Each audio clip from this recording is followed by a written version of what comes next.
আসসালামু আলাইকুম রহমতুল্লাহ। সম্প্রতিকালের যে ভিডিওটা সমগ্র দেশের মানুষকে হৃদয়ে আঘাত করেছে, ঢাকা বিশ্ববিদ্যালয়ের একজন প্রতিবন্ধী ব্যক্তিকে চোর সাব্যস্ত করে গণপিটুনিতে হত্যা করে। আপনাদের হৃদয় এতটা পৈশাচিক হয়ে গেছে যে, হৃদয় এতই বেশি কঠোর হয়ে গেছে যে একজন মানুষকে আপনারা নৃশংসভাবে হত্যা করেছেন, তাও গণপিটুনিতে। শুধু সেটি নয়, আপনারা ওই মানুষকে খাবার খাওয়াইছেন একজন ফাঁসির আসামির মতো করে। খাওয়ার পরে গণপিটুনি দিয়ে তাকে হত্যা করেছেন। মাজলুমের উপর আপনারা জুলুম করেছেন। এটা যে কত বড় অন্যায়! মজলুমের উপর জুলুম করেছেন। ইসলামিক খিলাফত বা আইন হচ্ছে, যদি কোনো ব্যক্তি নিরাপত্তা চায় তাকে অবশ্যই নিরাপত্তা দিতে হবে।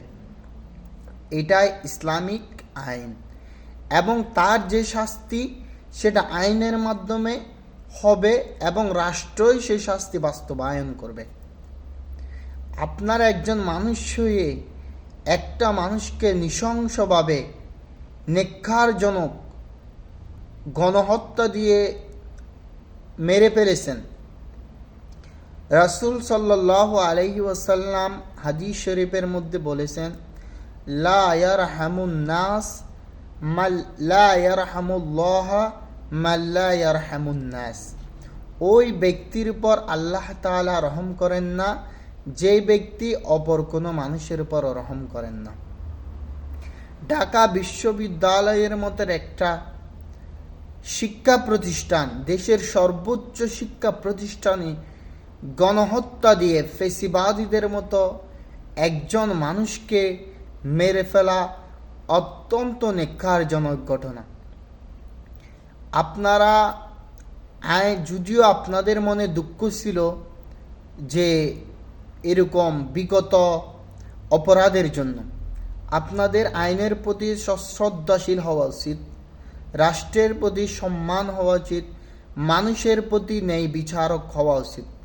মানুষ আল্লাহ তাআলার সর্বশ্রেষ্ঠ জীব। ইসলামী খেলাফতের মূল কথা হচ্ছে, আল্লাহ তাআলার শ্রেষ্ঠ সৃষ্টি হচ্ছে মানুষ। কোনো অপরাধী মানুষ যদি আপনার কাছে নিরাপত্তা চায়, অবশ্যই আপনি নিরাপত্তা দিতে বাধ্য। রাসূল সাল্লাল্লাহু আলাইহি ওয়াসাল্লাম এই কাজটি করেছেন। ওনার চাচা আমির হামজা রাদিয়াল্লাহু তাআলা আনহুকে উহুদের যুদ্ধে শহীদ করা হয়েছে। হিন্দা নামক জৈনক মহিলা 70 টুকরা করেছিল ওনার লাশ মোবারককে। পরবর্তীতে উনি ভুল বুঝতে পেরে রাসূলুল্লাহর কাছে নিরাপত্তা চাইছেন এবং ইসলাম ধর্ম গ্রহণ করার জন্য আবেদন করেন। রাসূল সাল্লাল্লাহু আলাইহি সাল্লাম ওনাকে বলেছেন, তোমাকে সর্বোচ্চ নিরাপত্তা দেওয়া হবে এবং তোমার উপর কোনো ব্যক্তির ক্ষোভ থাকবে না। এটাই হচ্ছে ইসলাম ধর্মের শিক্ষা। আমাদের হৃদয় এতটাই কঠিন হয়ে গেছে যে একজন মানুষকে গণপিটুনি দিয়ে, যত বড়ই অপরাধী হোক, আপনি গণপিটুনি দিয়ে তাকে হত্যা করতে পারেন না। আপনি রাষ্ট্রের কাছে জবাবদিহিতা করতে হবে এবং আখিরাতে আল্লাহর কাছে এর জন্য কঠিনভাবে আপনাকে জবাবদিহিতা করতে হবে। ধন্যবাদ।